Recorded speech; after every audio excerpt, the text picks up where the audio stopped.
April 23ಕ್ಕೆ sir ಅವರಿಬ್ಬರ ಮೇಲೆ ದೂರು ದಾಖಲಾಗಿತ್ತು, ಚೇತನ್ ಮತ್ತು ಲಿಖಿತ್ ಮೇಲೆ. 24 ವರ್ಷದ ಹುಡುಗ, ಕಾಲೇಜಿಂದ ಬಂದಿರೋಂಥ ಹುಡುಗ. ನಮ್ಮ ಕಚೇರಿಯಲ್ಲಿ ವಾಲಂಟಿಯರಾಗಿ ಕೆಲಸ ಮಾಡೋರು ಇದ್ದಾರೆ, ಸಂಬಳಕ್ಕೆ ಕೆಲಸ ಮಾಡೋರು ಇರ್ತಾರೆ. ಅದರಲ್ಲಿ ಒಬ್ಬ ಯುವಕ ಹೋಗಿ ವಿಡಿಯೋ ನೋಡಿದ್ದಾನೆ ಅಂದ ತಕ್ಷಣ ತಪ್ಪಿತಸ್ಥರು ಅಂತೇಳಿ ಹೇಳಿದ್ರೆ, ಕಾಲೇಜ್ ಹುಡುಗರಿಂದ ಹಿಡಿದು 75-80 ವರ್ಷದ ವಯಸ್ಸಿನವ್ರಿಗೂ ಕೂಡ ಮೊಬೈಲಲ್ಲಿ ತಲುಪಿರುತ್ತೆ. ನಾನು ಹೇಳೋ ಸೂಕ್ಷ್ಮತೆಯನ್ನು ಅರ್ಥ ಮಾಡ್ಕೊಳ್ಳಿ. ಅದನ್ನು ಮಾಡಿದ್ರೆ ದಾರಿಲಿ ನೀವೇ ಎಲ್ಲರೂ ಹೇಳಿದಿರಿ 1.5 lakh pen drive, 5 lakh pen drive. ಆ ಪೆನ್ ಡ್ರೈವ್ ನಿಮ್ಮ ಹತ್ರ ಯಾರೋ ತಂದು ಕೊಟ್ಟಿರ್ತಾರೆ. ಈಗೇನು ಉದಾಹರಣೆ ಬಿಡಿ, 23ನೇ ತಾರೀಕು ಲಾಯರೇ ತಂದು ಇದನ್ನು ಪೆನ್ ಡ್ರೈವನ್ನು ಕೊಟ್ಟಿದ್ದಾರೆ. ಹಾಗಂತ ಲಾಯರ್ ಮೇಲೆ ಕೇಸ್ ಮಾಡೋಕ್ಕಾಗ್ತಾ? 5 ಜನ ಲಾಯರ್ನ ಕೇಸ್ ಕೊಟ್ಟಿದ್ದಾರೆ. ಏನಂತ? ಪೆನ್ ಡ್ರೈವ್ ಸಿಕ್ಕಿದೆ ಅಂತೇಳಿ ಎಲೆಕ್ಷನ್ ಏಜೆಂಟೇ ಕೊಟ್ಟಿದ್ದಾರೆ. ಅವ್ರಿಗೆ ಸಿಕ್ತು ಅಂತೇಳಿ ಹೇಳಿ ಅವ್ರ ಮೇಲೆ ಕೇಸ್ ಮಾಡೋಕ್ಕೆ ಬರುತ್ತಾ?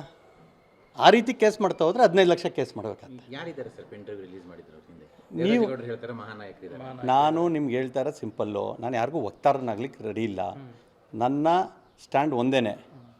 ಈ ವಿಚಾರದಲ್ಲಿ ಅಮಾಯಕರು ಯಾವುದೋ ಸಂದರ್ಭದಲ್ಲಿ ಏನೋ ಒಂದು ಆಗಿರುತ್ತೆ, ಆ ಸಲುವಾಗಿ ಯಾವುದೇ ಸಂತ್ರಸ್ತರ ವಿಡಿಯೋವನ್ನು ಹರಿಬಿಡಬಾರ್ದು ಅನ್ನೋದು ನನ್ನ ಮೊದಲನೇ ಸ್ಟ್ಯಾಂಡು. ಹಂಗಾಗಿ ಕಮೆಂಟು ಮಾಡ್ತಿಲ್ಲ, ಇಡೀ ಎಪಿಸೋಡ್ ಬಗ್ಗೆ ಮಾತನಾಡ್ತಾನೂ ಇಲ್ಲ.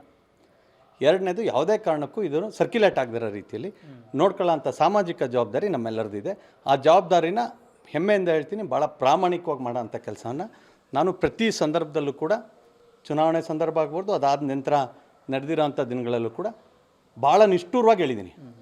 ನಾನು ಫೋನ್ ಯಾರಿಗೆ ಮಾಡಿದ್ರು, ನಿನ್ನಲ್ಲಿ ಯಾವ್ದಾದ್ರು ಮೊಬೈಲ್ ಇದ್ದರೆ ವೀಡಿಯೋ ಇದ್ದರೆ ಡಿಲೀಟ್ ಮಾಡು, ಯಾವ್ದಾದ್ರು ಸಿಸ್ಟಮ್ಗೆ ಹಾಕೊಂಡಿದ್ರೆ ಡಿಲೀಟ್ ಮಾಡಿ, ನಿಮಗೆ ಅದು ಸಂಬಂಧ ಇಲ್ಲ, ಯಾವುದೇ ಕಾರಣಕ್ಕೂ ಅದನ್ನು ಹೊಂದಬಾರ್ದು ಅನ್ನೋದನ್ನು ಸಾರ್ವಜನಿಕವಾಗಿ, ಅದನ್ನೇನು ಕರೆದು ಗುಟ್ಟಲ್ಲಿ ಹೇಳೋವಂಥದ್ದು ಇನ್ನೊಂದಿಲ್ಲ. ಯಾಕಂದರೆ SIT ಅವರೇ ಮಾನದಂಡ ಕೊಟ್ಟಿದ್ದರು ಮತ್ತು ನಿರ್ದಿಷ್ಟವಾದಂಥ ಸೂಚನೆಯನ್ನು ಕೊಟ್ಟಿದ್ದರು.